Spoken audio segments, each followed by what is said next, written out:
Okay, we're going to have a look at trig. Okay, now trig is using three functions. It's using sine, cos and tan. You'll have seen sine, cos and tan before if you think back to all that long time ago when you looked at SOHCAHTOA. If you haven't seen sine, cos or tan before, don't worry about it. I'll go through everything you need to know. Okay, sine, cos and tan then are just functions. They're a function the same way as a straight line's a function, or if you do something like y equals 5x plus 3, you've got an x, you've got a y, you put an x in, you get a y out, it's a function. Slightly more complicated function, one we definitely need our calculators for. And what we're going to start by doing today is just looking at the graphs of the functions so we can start getting an idea of what these functions look like. Okay. If you haven't got a calculator handy, you might want to grab your calculator just now, just to make sure that you know how to work it and that it is in the correct mode. Okay. What I've got along the top here then, my table, is I've got different values of x, and that's the values that are going to go into my function. Sine of x is what's going to come out my function, that's going to be my y values. That will then give me coordinate points that I can plot. So I'm going to start with sine of 0. So I just hit the sine button on my calculator, hit the 0. Some calculators are fussy and you need to close the bracket, otherwise you'll get away with it. Okay, so for that one we get 0. Put in here, 0. Next one, I want to find sine of 30. Sine of 30, and make sure you try this one on your own calculator. You should get half. If you don't get a half, it means your calculator is in the wrong mode. What you want for this is up the top here. You shouldn't have so many things as this at the front. But see this DRG part? You want a D there. Okay, it's quite small in there, but it's DRG, it's degrees, radians, and grad. But you want to make sure it says D there. If it doesn't say D there, if you press Shift Mode, nope, it's not that one. I don't think the Shift worked. But press Shift Mode, I'll get some options here. See 3 is degrees, so press 3 and that changes it into degrees. So that would change it to the half if it wasn't already in degrees. If you've got a different kind of calculator and you can't figure out how to change it, let me know and I'll have a look at it and find out for you. Okay, keep going then. Sine of 60 is root 3 over 2, which doesn't help as much, but that's a decimal, is 0.87 to 2 decimal places.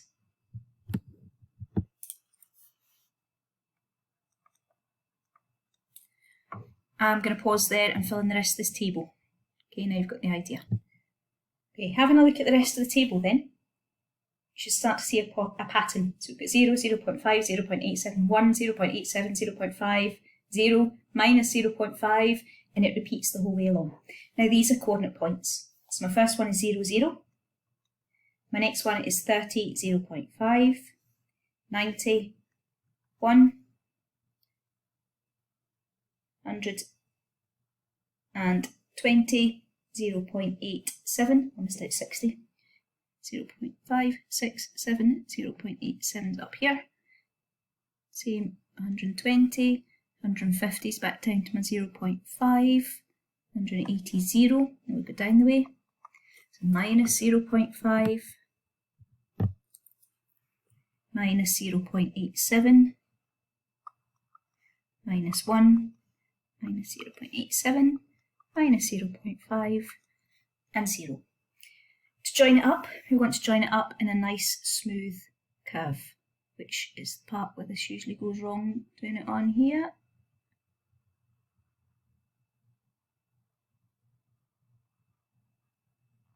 Right, that wasn't too bad. This part should be just a nice smooth curve as well.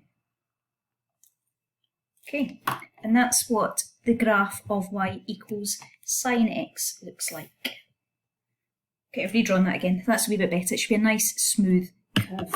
Okay, we're going to have a look at a couple of things to do with this curve then.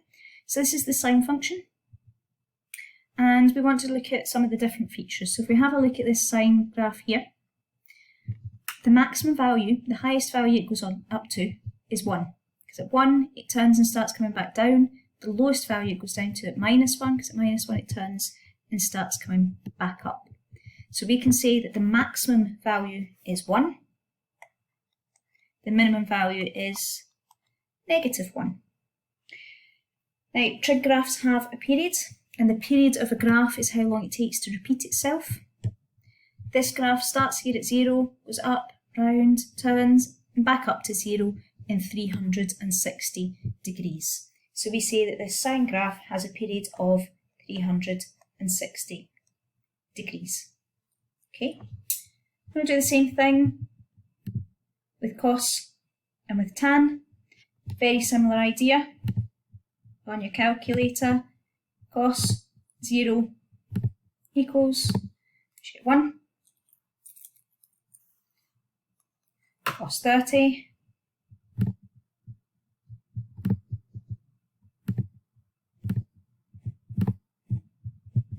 is 0.87, and so on. I'm going to pause again and fill it. Okay, this gives me my coordinate points again, so I'm going to plot these points. We start here at 0, 1, then go to 30, 0.87, 60, 0.5, 90 is 0, 120 is minus 0.5. Just when I plotted that point there, I realised I've made a mistake drawing my sine graph. I've done 0.97 rather than 0.87, I've plotted the points.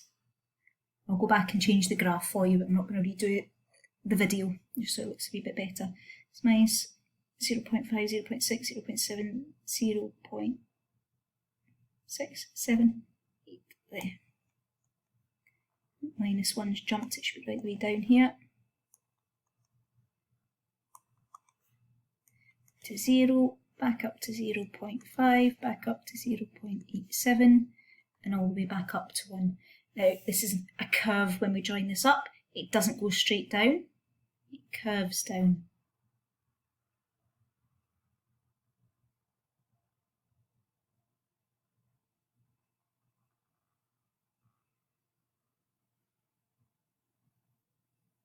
And it curves up to the end, so there's no straight lines in this at all, so it curves. So this is my graph of y equals cos x. It's very similar to sin x, and you've noticed the same values up here, just occurring at different places. Now your graph of y equals cos x is actually a graph of y equals sin x shifted along.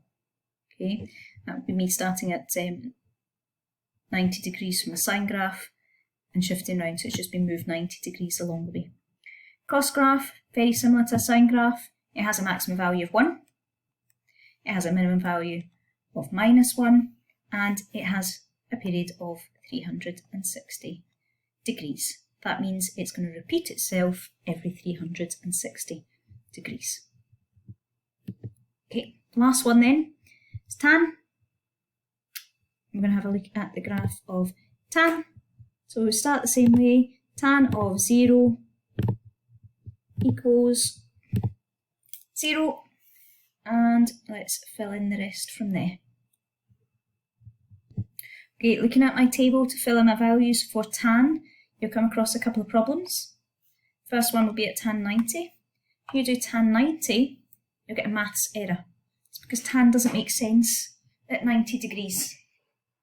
Okay, there isn't such a thing as a value of tan 90.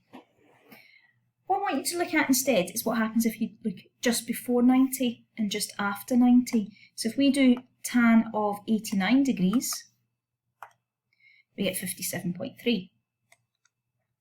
I'm going to squeeze a wee 57.3 in there. At 90, I'm just going to do a wee line. If I look straight after 90, if I look at that tan of 91, I get minus 57.3.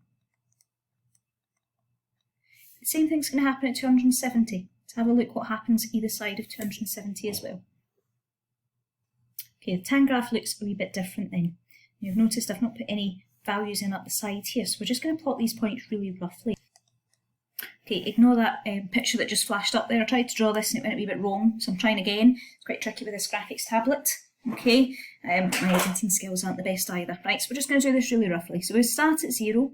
By 30 we're up at 0.58, so we're going up the way. By 60 we're all the way up at 1.7. By just before 90 we're all the way up at 50 something.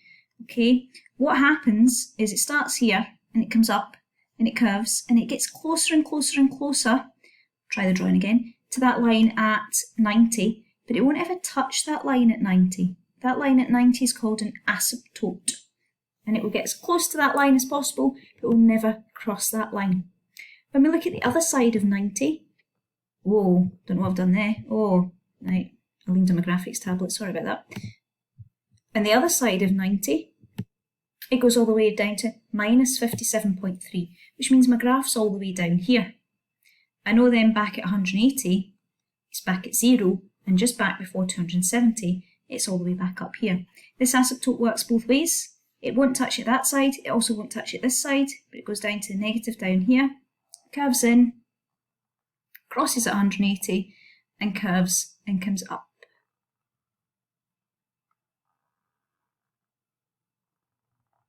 Okay, and the last wee bit then, after 270, it's again back down here.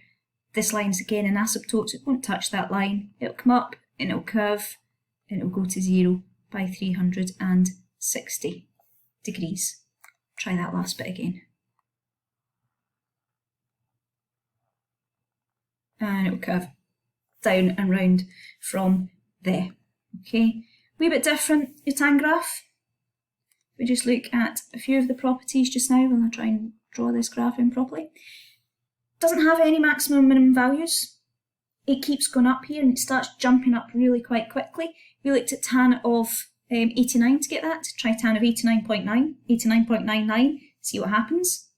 It repeats itself every 180 degrees rather than 360 degrees. Okay, so this is our graph y equals tan x. And a wee bit down the bottom we're going to fill in.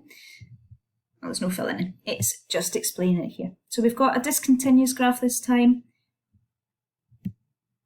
We have breaks or gaps in the graph at 90 and 270 where it jumps from up here to down the bottom both times. It repeats itself every 180 degrees, not 360, and it doesn't have a maximum or minimum value.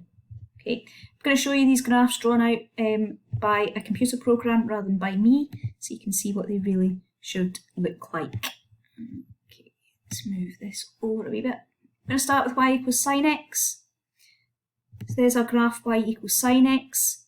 Starts down here at 0, comes up to 1 at 90, down to 0 at 180, down to minus 1 by 270, back up to 0 at 360.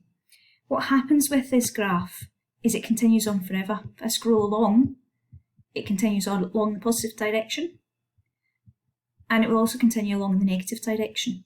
Usually when we look at drawing graphs, we look at drawing them between 0 and 360, because that's like the interesting part of the graph, where it's not repeating itself. But you can draw it on further. Looking at the next one then, you've got y equals cos x, very similar to a sine graph. Starts up here at 1, down to 0 by 90, down to minus 1, back to 0, back up to 1 by 360. And again, it will continue on both directions for as long as you could possibly want it to. The last one then, tan x. There's our graph of tan x. You can see our gaps, or asymptotes at 90 and 270. If I scroll up the way this time, you'll see that this graph's getting closer and closer and closer to that line at 90, but it will never actually touch it. And it does the same in the other direction. If we go down the way, it gets closer and closer to the line on this side, but it won't ever actually touch it. It will also continue along, repeating itself along the x-axis for as much as you want it to. Now it repeats itself every 180 degrees. So we start here at 0, by the time we get to 180 it's the same graph again. It doesn't look like it because it's attached on here, but remember this one can go back the way as well.